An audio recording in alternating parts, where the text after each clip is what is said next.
अस्सलाम वालेकुम। मेरा नाम डॉक्टर हिरा है और मैं आप लोगों के इस एफसीपीएस 2 थ्योरी प्रिपरेशन कोर्स की मेंटोर हूँ। ये बेसिकली एक इंट्रोडक्टरी सेशन है सब न्यू कैंडिडेट्स के लिए, ताकि हम थोड़ी सी गाइडेंस आपको प्रोवाइड कर सकें कि ये जो एफसीपीएस के एग्ज़ाम्स हैं इनको कैसे क्रैक किया जाए, इनको ग्रास्प कैसे किया जाए, how to go through them, methodology क्या होनी चाहिए, सिस्टमैटिक वे में चीज़ों को कैसे लेके चलें, स्मार्ट स्टडी कैसे करें, एग्जाम ओरिएंटेड स्टडी कैसे करें। कोई एक्चुअली बताता नहीं है ये चीज़ें। अ, ये वो चीज़ें हैं जो हम एक्सपेक्ट करते हैं अपने सीनियर्स से कि वो हमें बताएंगे, बट अनफॉर्चुनेटली जो है हमें इतनी ख़ास इन्फॉर्मेशन नहीं मिल जाती, तो हम कहीं ना कहीं डेफिशिएंट रह जाते हैं। अनदर इम्पॉर्टेंट थिंग, हमें ये नहीं पता होता कि हमने कौन सी बुक्स जो है वो अपनी मेन बुक्स रखनी है, कौन सी बुक्स जो है हमने अपनी साइड बुक्स रखनी है। तो हम तो उसी में कंफ्यूज पड़े रहते हैं, चेकलिस्ट बनाएं ना बनाएं, बनाएं तो कैसे बनाएं। तो इन शॉर्ट मैं आपको ये कहूँगी कि इट्स लाइक कि एफसीपीएस या सीपीएसपी, एफसीपीएस तो अलहमदुलिल्लाह हमने कर लिया है। सीपीएसपी जो है it's a battle ground, and हम जो है उसके छोटे छोटे प्लेयर्स हैं। अब हमने कोशिश करनी है कि हम अपनी जो गन्स हैं ना, उनको ज़रा, गन्स और स्वर्ड्स को ज़रा शार्प करें ताकि हम इस बला से मुकाबला कर सकें। तो एनी हाउ, मजाक कर रही थी। मैं चाह रही हूँ कि हम इस कोर्स को ज़रा enjoyable वे बना सकें, हम अपने एग्ज़ाम की प्रिपरेशन को एक enjoyable एक्टिविटी कंसिडर कर सकें, क्योंकि एग्ज़ाम तो हमारे ख़त्म हो ही नहीं रहे। बचपन से पैदा हुए हैं तब से लेके अभी तक एग्ज़ाम दे रहे हैं, सीपीएसपी है कि निकालने का नाम नहीं ले रही। तो बंदा जो है ना, एक एट अ सर्टेन एज आपकी प्रायोरिटी चेंज हो जाती है एंड यू आर लाइक कि यार ये क्या चीज़ है, क्यों नहीं एग्ज़ाम निकल रहा। तो हम अपने बेस्ट कहीं ना कहीं छोड़ देते हैं। सो इंशाल्लाह इंशाल्लाह हम अपनी बेस्ट देंगे, हम एक सिस्टमेटिक वे में स्टडी करने वाले हैं। हम पूरे तरीके से चलेंगे। मैं आपको बताऊंगी इंशाल्लाह कि कैसे आपने करना है। बुक्स की तरफ आते हैं। सबसे पहले मेन बुक्स, लोगों को कन्फ्यूजन ही रहती है क्या करें क्या करें। सबसे पहले तो एक जनरल रूल ये होना चाहिए कि बुक्स ऐसी पढ़ें जो आप एंड पे रिवाइज कर सकें। कुछ लोग जो हैं कहते हैं डेन हार्ट को मेन बुक रखें। हाँ जी, ज़रूर रखिए, बट उसको एज अ रेफरेंस बुक रखिए, उसको पढ़ने की कोशिश ना करिएगा क्योंकि बहुत ज़्यादा, क्योंकि वो न्यूज़पेपर है, आप बहुत जल्दी बोर होने वाले हैं। I salute to those people जो शुरू से एंड तक उसको पढ़ चुके हैं, but if you are like the among the average minds, तो मैं आपको कॉम्बिनेशन जो रिकमेंड करूँगी वो ये हैं। जो आईएमएम के कैंडिडेट्स हैं, मैं उनको रिकमेंड करूँगी कि आप कोर रेडियोलॉजी प्लस रेडियोपीडिया जो है बहुत अच्छा कॉम्बिनेशन है। पार्ट 2 के जो कैंडिडेट्स हैं, वो जो है कुछ लोग कहते हैं कि हमें क्रैक तक और अच्छी लगती है और साथ रेडियोपीडिया का कॉम्बिनेशन यूज़ करते हैं। I personally used short Grainger plus Radiopaedia, plus मैंने अपने लिए बहुत सारी चेकलिस्ट बनाई थी। चेकलिस्ट कैसे बनाते हैं वो भी मैं आपको आगे इंशाल्लाह बताऊंगी। Okay, so next comes towards, मैंने जिस तरह आपको बताया कि शॉर्ट ग्रिंगर मैंने पढ़ी थी, शॉर्ट ग्रिंगर और रेडियोपीडिया, सो ऑफ कोर्स मैं इसको रिकमेंड करने वाली हूँ। Now comes to let's come towards the next point.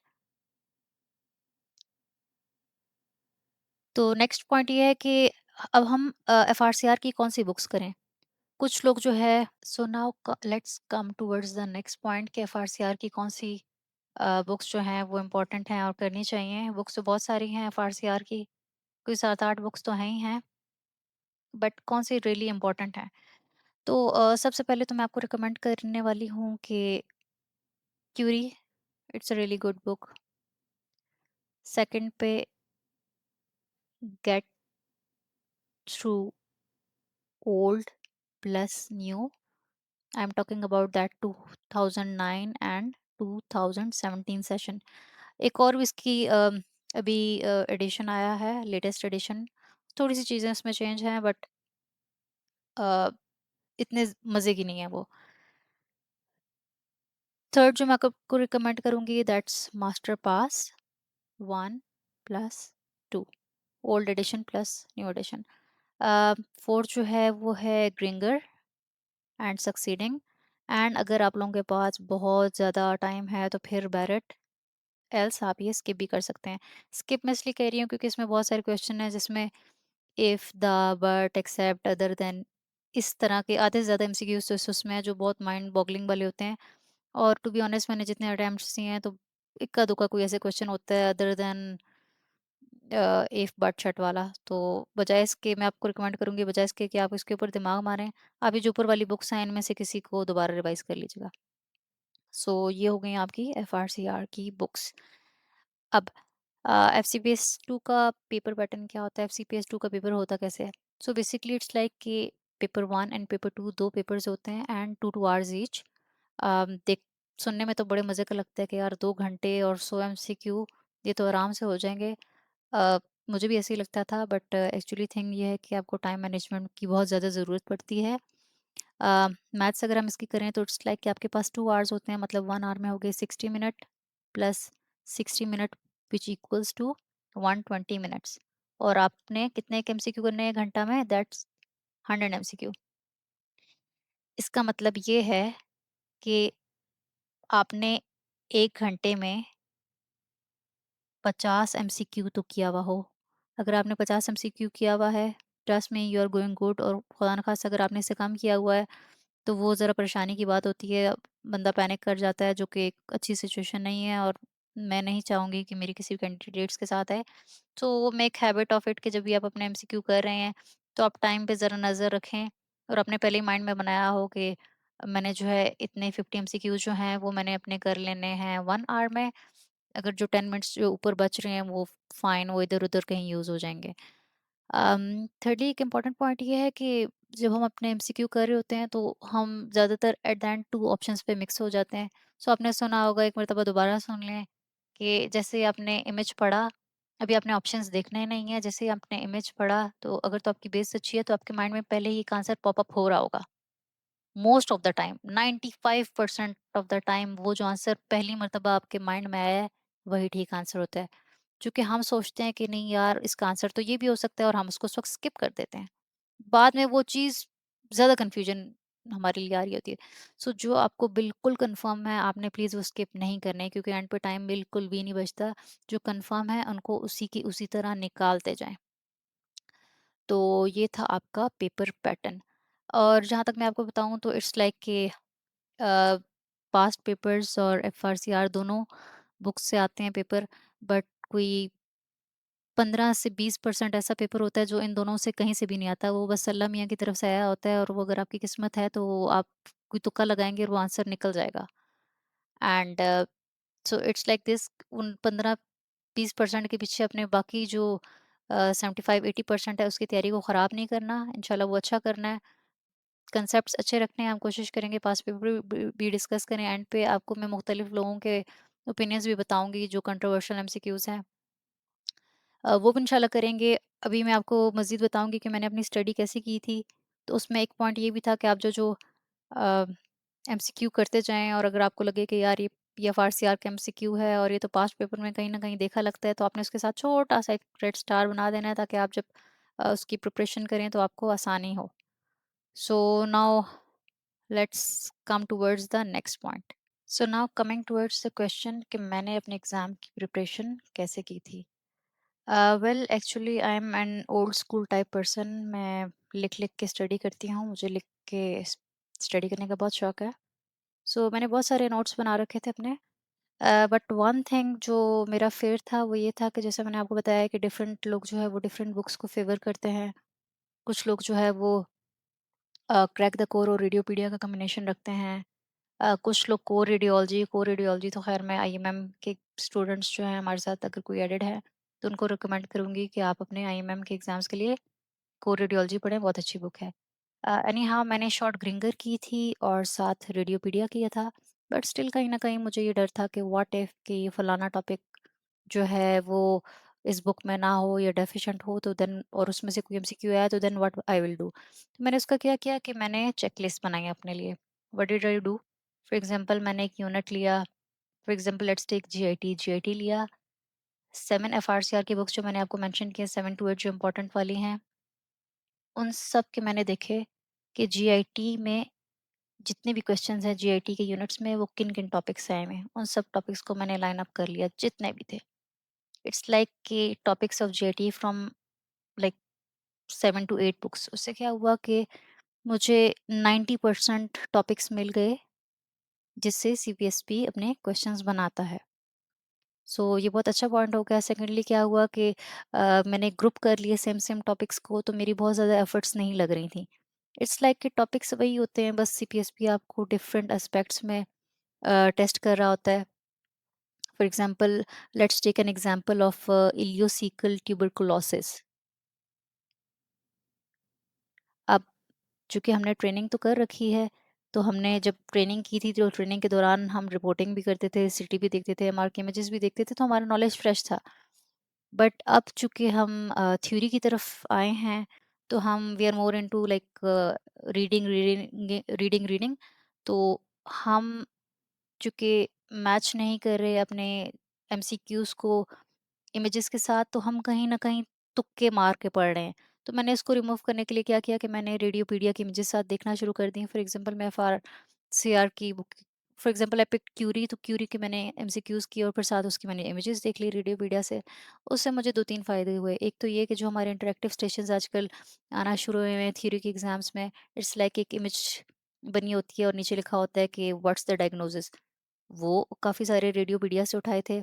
आजकल रेडियोपीडिया सीपीएसपी का काफ़ी फ़ेवरेट चल रहा है, तो इस तरह मेरे काफ़ी सारे वो इमेजेस कवर हो गई। सेकेंडली, कहीं न कहीं आप अपने टॉक्स के लिए भी प्रिपेयर कर रहे होते हैं। आपके माइंड में चीज़ें रह जाती हैं। इट्स लाइक कि सबसे पहले चीज़ को डायग्नोज़ करना होता है। वन्स आपने किसी भी इमेज को डायग्नोज़ कर लिया, तो आपका जो कॉन्फिडेंस लेवल होता है वो 1 ग्रेड अप हो जाता है कि यार ये तो देखी हुई इमेज, इसका तो कुछ कर ही लूँगा। तो ये फ़ायदा हुआ मुझे बहुत ज़्यादा। अब मैं आपको बताती हूँ कि मैं जो हमारा ये कोर्स प्लान है, इसमें क्या प्लान कर रही हूँ, आप लोगों को क्या कन्वे करना चाह रही हूँ। फर्स्ट ऑफ ऑल तो हम इंशाल्लाह बुक्स वही करेंगे, एफआरसीआर की बुक्स आप लोगों के पास जो है, मेरे पास भी वही है, मैंने भी इनसे स्टडी किया है। हम ऐड क्या करेंगे, हम इमेजेस कोशिश करेंगे, जितनी इमेजेस हम डाल सके हम इमेजेस देखेंगे इंशाल्लाह। First of this. सेकेंडली, क्या गलती हो जाती है कि हम 7-8 बुक्स तो पढ़ लेते हैं, बट उनको एट द एंड रिविजन नहीं कर पाते। अब क्या होता है कि हमने बुक्स पढ़ ली, बुक्स के फ़ौरन बाद हम चले गए पास्ट पेपर्स की तरफ। अब पार्ट 2 थ्योरी के एग्ज़ाम्स इतने अजीब से हैं ना कि इनमें जितनी एफआरसीआर की बुक्स इम्पोर्टेंट हैं, उतने ही पास्ट पेपर्स भी इम्पोर्टेंट हैं। आप किसी एक चीज़ को भी नल एंड वॉइड नहीं कर सकते। आप ऐसे नहीं कर सकते कि आप एफआरसीआर की बुक्स पढ़ें और आप कहेंगे मैं पास्ट पेपर्स को छोड़ दूँगा, या आप ये कहेंगे मैं पास्ट पेपर्स कर लेता हूँ, एफआरसीआर की बुक्स छोड़ दूँगा। नहीं, ऐसा नहीं होता। हम कोशिश करेंगे मुख्तलिफ तरीकों से रिवीजन करें, बार-बार रिवीजन करें, कि हमारा ये वाला डर भी ख़त्म हो जाए कि यार पढ़ा तो था, पर अब नहीं याद आ रहा एग्ज़ाम में। क्योंकि आपको पता है ना, एग्ज़ाम में बंदा एट द एंड पे जाके ना 2 में फँस जाता है कि ये हो या ये हो। तो सिचुएशन में सबसे पहले जो आपकी माइंड में जो चीज़ आ रही है, ज़्यादातर वही करेक्शन ऑप्शन होता है, वही चूज़ करना है। अच्छा, थर्ड हम क्या करेंगे, हम मॉड्यूल सिस्टम पे जाएँगे। इट्स लाइक कि फॉर एग्ज़ाम्पल बेसिक जो है 8 यूनिट है हमारे, तो हम 8 यूनिट फॉर एग्ज़ाम्पल 1 वीक दे देंगे सीएनएस को, 1 वीक दे देंगे हम एमएसके को, 1 वीक दे देंगे हम पीट्स को, इस तरह करके, ठीक है? उस 1 वीक, अगर जो सीएनएस वाला वीक है, तो उसमें 1 वीक जो है सीएनएस ही डिस्कस करेंगे। आपका उठना, बैठना, खाना-पीना सब कुछ सीएनएस होना चाहिए। तो उसमें हमने बाकी यूनिट्स डिस्कस नहीं करने। सो इससे इंशाल्लाह जो है स्मार्ट स्टडी भी होगी, आपकी कम मेहनत में आपके बहुत सारे यूनिट्स कवर हो जाएँगे, और आपको देखिएगा कि जब जैसे-जैसे आप क्लियर करते जाएँगे, तो आपका कॉन्फिडेंस लेवल जो है वो बूस्ट अप होता जाएगा कि यार माशाल्लाह, ये तो मैंने इतने सारे एमसीक्यू कर लिए। बस फ़र्क क्या होता है कि वो बहुत सारे जो पेजेज़ आपको लग रहे होते हैं, वो होते एक ही यूनिट से हैं, सॉरी एक ही टॉपिक से होते हैं, बट चूँकि वो मुख्तलिफ एस्पेक्ट्स में पूछे जाते हैं, तो वो ज़रा मुश्किल लग रहे होते हैं। ये चीज़ भी इंशाल्लाह कवर हो जाएगी। थिर्डली हम क्या करेंगे? मैंने जैसे आपको बताया कि मैंने चेकलिस्ट बनाई थी, बहुत सारी चेकलिस्ट बनाई थी, तो इंशाल्लाह मैं अपनी चेकलिस्ट आप लोगों के साथ शेयर करूँगी। It's like for example, GIT हम स्टार्ट कर रहे हैं, तो जीआईटी की चेकलिस्ट में ज़्यादा से ज़्यादा 25 से 30 तक के टॉपिक्स होंगे, 25 से 30, या बहुत कम ऐसे हो सकता है कि 35 टू 40 तक के हों। तो जितने भी रजिस्टर्ड बच्चे हैं हमारे साथ, आप लोग अपनी मर्ज़ी से उस लिस्ट में से 5 टॉपिक्स ले लेंगे, ठीक है? फॉर एग्ज़ाम्पल, एक बच्चे ने ले लिया इलियोसिकल टीबी, एक बच्चे ने ले लिया हीमेंजियोमा, एक बच्चे ने हेपेटोसेलुलर कार्सिनोमा ले लिया, एफएनएच ले लिया, एफएलएच ले लिया, व्हाटएवर, अपनी मर्ज़ी से। अब आपने क्या करना है? आपने रेडियोपीडिया खोलना है, और ज़्यादा बातें नहीं, आपने 5 पॉइंट्स लिखने हैं हर टॉपिक के, 5 पॉइंट से ज़्यादा नहीं, 5 वर्ड्स। उसका अगर कोई इम्पोर्टेंट रेडियोग्राफिक साइन है जो आपको लगता है कि एमसीक्यू में डिस्कस हो, और हम उसको पिक कर लेंगे, जैसे फॉर एग्जांपल ऑस्टियोसार्कोमा के लिए सनबर्स्ट वाला वाली पेरेंट्स आ रही होती, इस तरह की चीज़ें, ठीक है? ये आपने लाइन कर ली। सिटी पे उस चीज़ की अपीयरेंस कैसी है, एमआर पे अपीयरेंस कैसी है, और ऐसी चीज़ों को तो बिल्कुल नहीं छोड़ना जिसमें T1 हाई हो, ठीक है? क्योंकि आपको पता है आधी जो हमारी एमआर है ना, उसमें इस तरह है कि तकरीबन मैं कहूँगी 75% ऑफ द थिंग्स उनमें T1 जो है वो लो होता है और T2 हाई होता है। मसला कब आता है? जब T1 हाई हो जाता है। फॉर एग्ज़ाम्पल मेलानोमा, मेट्स, समझ आएगी? ये जो डिफरेंशिएटिंग, ये ज़रा जो तीखी सी चीज़ें हैं, जो आम से ज़रा हट के हैं, इसको हमने पॉइंट्स बना के लिख लेना है। 5 पॉइंट्स, 1, 2, 3, 4, 5, 5 पॉइंट्स लिख लिए। अब नेक्स्ट स्टेप क्या होगा? नेक्स्ट स्टेप ये होगा कि आपने अ, वो रिवीजन कैसे करनी है कि आपने वो वाले जो टॉपिक्स हैं जितने भी आपके, आपने फॉर एग्जांपल 5 टॉपिक पढ़े, आपने 5-5 पॉइंट्स रख लिए, आपने 2-2 मिनट का एक वॉइस मैसेज कर देना है हमारे स्टडी ग्रुप में। इट्स लाइक कि फॉर एग्जांपल, ओके, आपने हीमैंजियोमा पढ़ा, फर्स्ट पॉइंट जो है वो हो गया कि एंजियोग्राफी पे ब्लश अपीयरेंस इसकी आ रही होती है, सीटी पे इसका पेरिफेरल नोड्यूलर एनहांसमेंट पैटर्न आ रहा होता है। ठीक है, इस तरह के पॉइंट्स 5-5-5-5, ऐसे लंबी कहानियों, लंबी चौड़ी कहानियों में नहीं जाना, बहुत डेप्थ में नहीं जाना। हम स्मार्ट स्टडी करेंगे, हमने एग्जाम ओरिएंटेड स्टडी करनी है। 5 पॉइंट्स, सिर्फ 5, 5 से ज़्यादा नहीं। वो आपने वॉइस मैसेज करके डाल दिया ग्रुप में। अब क्या हुआ? आपने पढ़ा तो आपकी नज़र नज़र यूज़ हुई, आपकी विजुअल एनर्जी यूज़ हुई। आपने जब बोला तो आपकी ऑडिटरी एनर्जी यूज़ हुई। अब आपने तो मेहनत कर ली, आपने एक सिंप्लीफाई करके समरी भी ग्रुप में मैसेज कर दी। कोई और बच्चा पढ़ेगा, उसके लिए आसान हो जाएगा। दुआएँ आपको ही मिलने वाली। सो ये बहुत अच्छा तरीका होगा इंशाल्लाह। इससे क्या होगा, एक दिन फिर हम ऐसे रखेंगे 1 घंटा या 1-2 आवर्स, जिसमें हम सिर्फ वो वाले ऑडियो मैसेजेस सुनेंगे और उस पे मज़ीद मैं भी पॉइंट्स ऐड करूँगी, आप भी पॉइंट्स ऐड करेंगे। देखिए, मकसद मेरा ये है कि सिर्फ स्टडी नहीं, स्टडी तो हम पैदा हुए हैं तो लगे हैं स्टडी करने। मैं चाह रही हूँ कि ये जो हमारा लर्निंग का प्रोसेस है, इसको बंदा ज़रा एन्जॉयबल बना सके, हमें ज़रा ये रिवॉर्डिंग लगे, लगे कि यार मज़ा आ रहा है, पढ़ रहे हैं, खेल-खेल में पढ़ रहे हैं। तो वो करेंगे इंशाल्लाह। सेकेंडली ये कि मैं मेंटोर तो हूँ आपकी सेशन की, बट इंशाल्लाह I will try my best कि मैं आप लोगों को ऐसे पढ़ाऊँ जैसे मैंने अपने एग्ज़ाम के लिए स्टडी की थी। आई प्रॉमिस यू कि आपको ऐसे नहीं लगेगा जैसे आई एम अ सीनियर और समथिंग। आपको ऐसे ही लगेगा मैं जैसे आप लोगों के बीच में बैठी हुई एक कलीग हूँ जो अपने एग्ज़ाम के लिए तैयारी कर रही है, जैसे आप लोग कर रहे हैं। मैं अगर कोई नोट्स बनाने वाली हूँ, मैं उसको ग्रुप में शेयर कर दूँगी। मेरा रिवाइज़ हो जाएगा, आप लोगों को आ जाएगा। इसी तरह आप लोग भी करें। तो जो ये ग्रुप है ना, हमने इसको अलाइव रखना है, हेल्दी रखना है, एंड कोशिश करेंगे कि ये जो नॉर्मल हमारा स्टिग्मा है कि यार कोर्सेज़ जो है बस पढ़ना है और ये करना है और वो करना है। पढ़ेंगे ज़रूर, पर इंशाल्लाह ज़रा मज़े ले लेके पढ़ेंगे। निमोनिक्स शेयर करेंगे, जो मुश्किल चीज़ें हैं जहाँ पे हमें लगता है, लाइक फॉर एग्ज़ाम्पल 3 चीज़ें हैं, like let's take an example कि लोग इंसुलिनोमा, गैस्ट्रिनोमा, ग्लूकानोमा के फीचर्स में मिक्स हो जाते हैं। जहाँ पे हमें कन्फ्यूज़न ने पकड़ा, हमने उसको टेबुलर फॉर्म में कर देना है। एक मर्तबा टेबुलर फॉर्म में बना के लिख लिया, ट्रस्ट मी आपको याद रहेगा। तो ये थोड़े के लिए मेरे प्लान्स थे। बाकी इंशाल्लाह अल्लाह मेहनत का फल देता है। हर बंदे का वक़्त आता है, आपका भी आएगा इंशाल्लाह, इंशाल्लाह। मैं चाहती हूँ कि मैं जो कुछ मैंने सीखा मैं आगे कन्वे करूँ।